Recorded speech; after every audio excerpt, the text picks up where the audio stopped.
안녕하세요. 미국생활 101 채널입니다. 오늘은 6개월 전에 주식을 매도하지 않았다면 매도 후 매수한 주식들은 지금 이라는 주제를 가지고 간략하게 제 이야기를 해보겠습니다. 사실 저도 6개월 전에 했던 선택이 오늘 제 포트폴리오에 어떤 영향을 끼치는지, 그리고 그때 했던 선택이 과연 잘한 선택인지 궁금했습니다. 전 작년 12월부터 주식을 시작해서 이것저것 주식을 하나씩 모으면서 제 포트폴리오에는 원래 알던 기업도 있었고 처음 알게 된 기업들도 있었습니다. 그러던 어느 날 6월 20일에 2,500불 가까이 되는 주식을 팔고 다른 주식을 샀습니다. 당시 저는 주식을 시작한 지 6개월 정도 되었고 리밸런싱이라는 것을 한 번도 해본 적이 없었습니다.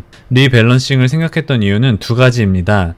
하나는 다른 사람의 추천을 듣고 잘 모르고 산 주식이기 때문이고, 또 하나는 친근한 기업인데 그냥 친근해서 샀던 기업이라 확신이 없었던 기업이기 때문입니다.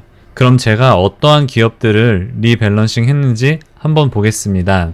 여기 화면을 보시면은 제가 1월부터 6월 사이에 샀던 이제 종목들이 있고, 그리고 6월 20일에 팔았던 가격이 있습니다. 여기 보시면은 넷플릭스, 홈디포, 클로락스, 그리고 제너럴 밀스, 웰스파고, 그리고 P&G, 파이저, 월마트, 스퀘어, 나이키, 존슨앤존슨, 유나이티드 테크놀로지, 그리고 쉐브론, 아메리칸 워터, 그리고 마스터카드, 이런 종목들이 있어요. 여러분들이 아시는 종목도 있고 모르는 종목들도 있을 테고, 저는 사실 유나이티드 테크놀로지 같은 경우에는 몰랐던 기업이기도 하고, 그래서 이러한 주식들을 제가 1월부터 6월까지 어떤 거는 2주, 그리고 나머지는 한 주씩 샀었어요. 그러다가 가격이 오르든 가격이 떨어지든 이걸 사야 될지 아니면은 지금 파는 게 맞는 건지 잘 몰라서 가지고 있다가 6월 20일에 대대적으로 처분을 했습니다. 여기 보시면은 352불에 사서 368불에 팔았기 때문에 15불에 이익이 나고, 이런 식으로 이제 어떤 거는 이익이 나고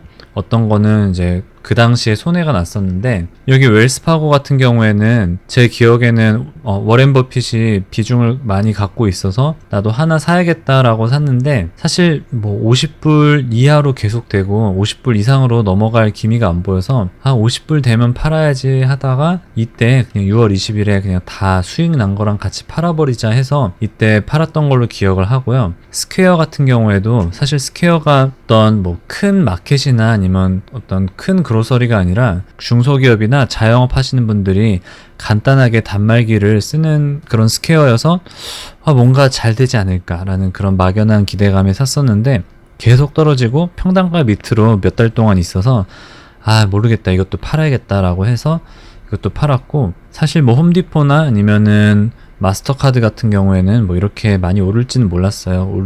이렇게 많이 오를지는 몰랐지만 그래도 그냥 이때 팔아서 193불에 수익을 냈습니다. 그래서 그냥 수익을 나쁘지 않게 수익을 냈네 라고 생각하실 수도 있고, 그러면은 여기까지는 그렇게 했고, 다음으로는 만약에 이 주식들을 내가 갖고 있었다면 오늘까지 제가 준비했던 거는 12월 18일에 장이 마감되고 나서의 그 가격을 적어놨는데, 만약에 내가 6개월 동안 이것을 팔지 않고 가지고 있었다면 어땠는지 봐보도록 할게요. 여기 보시면은 이제 12월 18일 이제 장 이후에 넷플릭스 같은 경우에는 많이 떨어졌죠. 디즈니나 아니면은 다른 애플이 경쟁자로 들어오는 바람에 많이 떨어져서 이거 같은 경우에는 46불에 기회비용을 따졌을 때 이제 수익이 났고, 근데 대부분의 기업들이 이때보다 이때가 올랐지만 가지고 있었으면 이게 218불이 되고, 제가 생각했던 50불은 절대 넘지 않을 것 같던 웰스파고도 이제 53불이 되고, 이런 식으로 6월보다는 12월이 더 많이 올랐어요. 그래서 만약에 갖고 있었더라면은 55불 91센트가 더 수익이 나지 않았을까. 그래서 결과적으로 55불 91센트 플러스 받을 수 있는, 이 기업을 갖고 있었을 때 받을 수 있는 배당만큼의 손해가 있지 않았을까라는 생각도 해봤습니다. 이렇게 끝낼 수도 있지만 제가 이것을 여기 보시면은 2,488불을 그 당시에 팔았기 때문에 이제 캐시로 갖고 있겠죠. 그러면 이 2,400불을 거의 2,500불 되는 돈을 다시 재투자를 했을 텐데, 그럼 어떤 종목에 재투자를 했고, 그리고 그것을 오늘까지 갖고 있었다면은 얼마나 수익이 났었을지 그것도 한번 같이 알아보도록 하겠습니다. 자, 여기 보시면은 이때 주식을 제가 요 주식들을 팔고 샀던 게 이 주식들입니다. 보시면은 뭐 XLY나 VO 같은 경우에는 제가 앞서 영상에 설명드렸던 ETF 중에 한 종류라서 이런 것들을 이제 막 3주, 4주씩 샀어요. 이 당시에. 만약에 이거를 되게 부담스러운 가격이었는데 이 가격 이때 만약에 2,500불이 없었으면은 평소에 이만큼 사긴 어려웠을 것 같은데 저에게 갑자기 2,500불이 생겨서, 물론 주식을 팔아서 생긴 돈이지만 생겨서 이제 집중적으로 투자할 수 있는 것들을 찾아봐서 제가 ETF에도 투자를 하고 SPHD도 마찬가지고, 그리고 통신기업인 버라이존과 보잉, 그리고 JP모건 체이스, 그리고 비자 같은 경우에는 사실은 마스터카드와 비자가 정말 자세히 들여다보면은 다른 비즈니스 구조지만 크게 보면은 마치 콜라계에서 코카콜라와 펩시 같은, 근데 크레딧 카드계에서는 비자가 첫 번째고 마스터가 두 번째이기 때문에 비자를 갖고 있는 걸로 선택을 했어요. 물론 이것만 봤을 때는 마스터카드가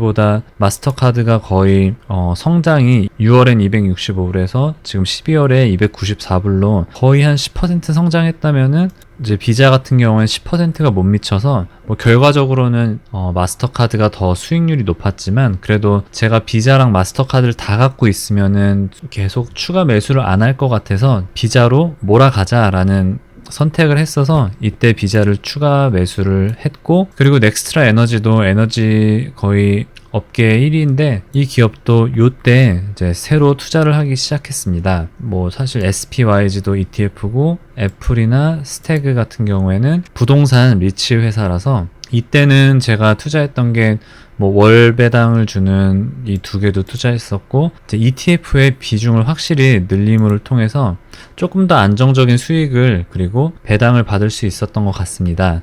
여기 12월 18일 같은 기준에 장이 끝나고 가격을 보면은 이때 사실 보잉 같은 경우에는 요즘 그 737기에 문제가 있어서 많이 주가가 떨어진 상태고, 네, 나머지는 대부분 많이 올랐어요. 뭐 거의 그대로인 것도 있지만, 그래서 144불 45센트가 이때 매수를 통해서 이제 거의 6개월 뒤에 이만큼의 수익이 났습니다. 자, 결론입니다. 이 선택이 잘했다 못했다를 떠나서 저에게는 좋은 경험이 된 것 같습니다. 안 팔고 가지고 있었으면 55불, 91불 이익이 났겠지만, 팔고 다른 주식을 사서 144불 45센트 이익이 났기에 기회비용을 따지면 뭐 88불 이익이 났다고 얘기할 수도 있겠지만, 단적으로 제가 잘 알지 못하고 그냥 매수하면 가격이 떨어져도 추가 매수를 못하고 가격이 오르면 곧 떨어질 것 같고, 그러다 결국 매도하게 되는 것 같습니다.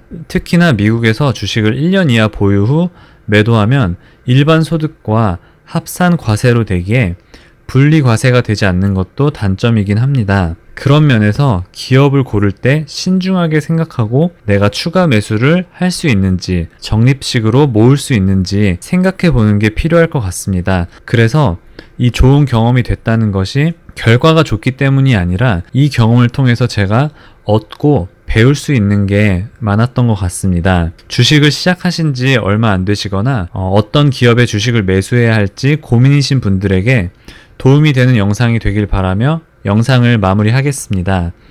끝까지 시청해주신 분들께 감사드립니다. 오늘도 좋은 하루 되세요.